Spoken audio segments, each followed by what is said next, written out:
They have presented here do's and don'ts.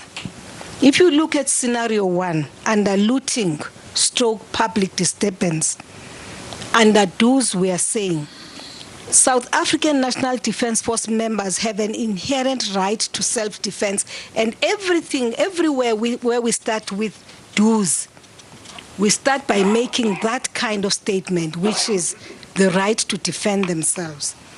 Then we say, under looting, disperse the crowd.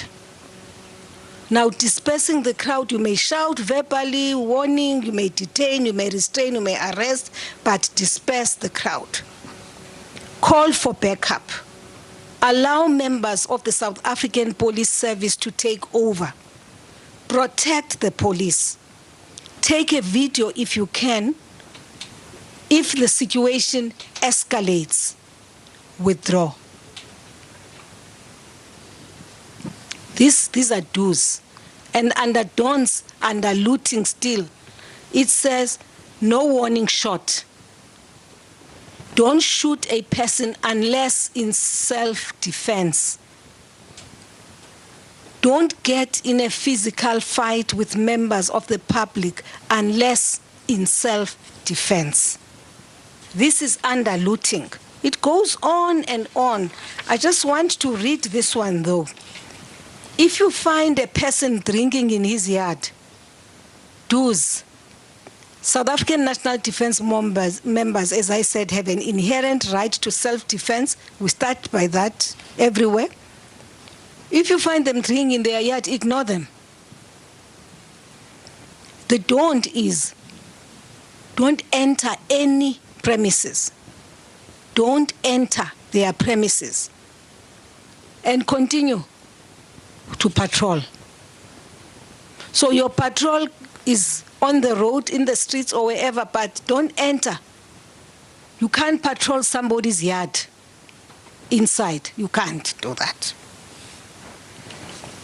Then there is somewhere where it says, which talks about provocation, which is something we've been talking about, that there's no reason why people should provoke, should insult law enforcement agencies. And under do's there, of course, we start with inherent right to self-defense, and then we say, ignore. Just ignore a person who provokes you. Exercise higher tolerance levels against such people, such conduct. Exercise restraint. Warn members of the community to disperse as they provoke you. It don'ts, Ziti. Don't get in physical fight with members of the public and don't shoot. This is now under provocation, stroke, insults. In roadblocks, our do's are that members of the Defence Force have an inherent right to self-defense, as I've said. Do's, they may establish a roadblock. They must protect SABS searchers because SABS will be conducting roadblocks and searching cars. They must be there to protect members of the South African Police Service. Of course, there must be show of force and protection of administrative areas. They must give early warnings to groups of people.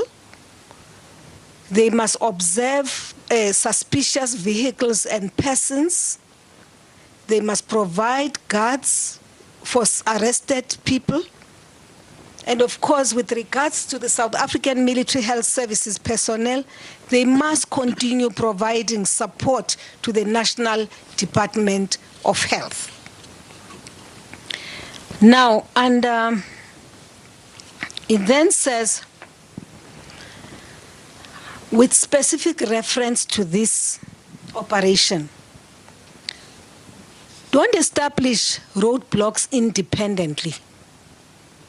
Reason being, as you all know, this operation is in support of all government departments. So in the case of roadblocks, we are there in support of the police. Don't search vehicles and persons because that is the responsibility of the police. Don't arrest because we don't carry warrants of arrest. It's the police who do that. Don't handle evidence.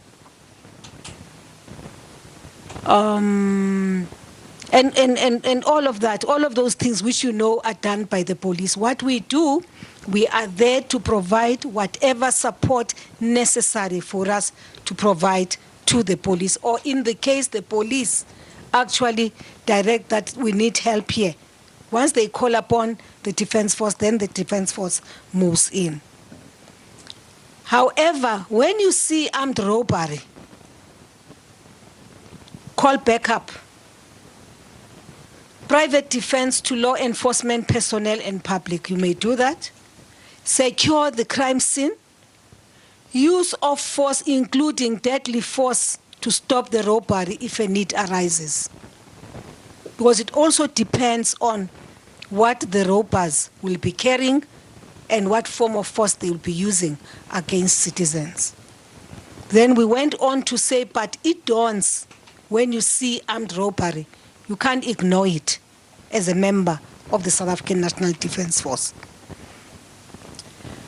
You don't tamper with the crime scene or evidence because that is the responsibility of the police. If you see a cash in transit, you call backup, you call private defense to law enforcement personnel and public, you secure the crime scene. If needs be, you use force, including deadly force, to stop the heist, to support the police. And it goes on and on. Now, if you see a case of domestic violence, the do's are that you call the police, you assist in cooperating with the investigation. So you've seen it, so you cooperate with those who are investigating to attest to whatever it is you may have witnessed. It dawns is that as a member of the South African National Defence Force, you may not at all, you don't ignore, not may, you don't ignore a domestic violence incident. It can't occur in your presence and you just ignore it and you don't shoot.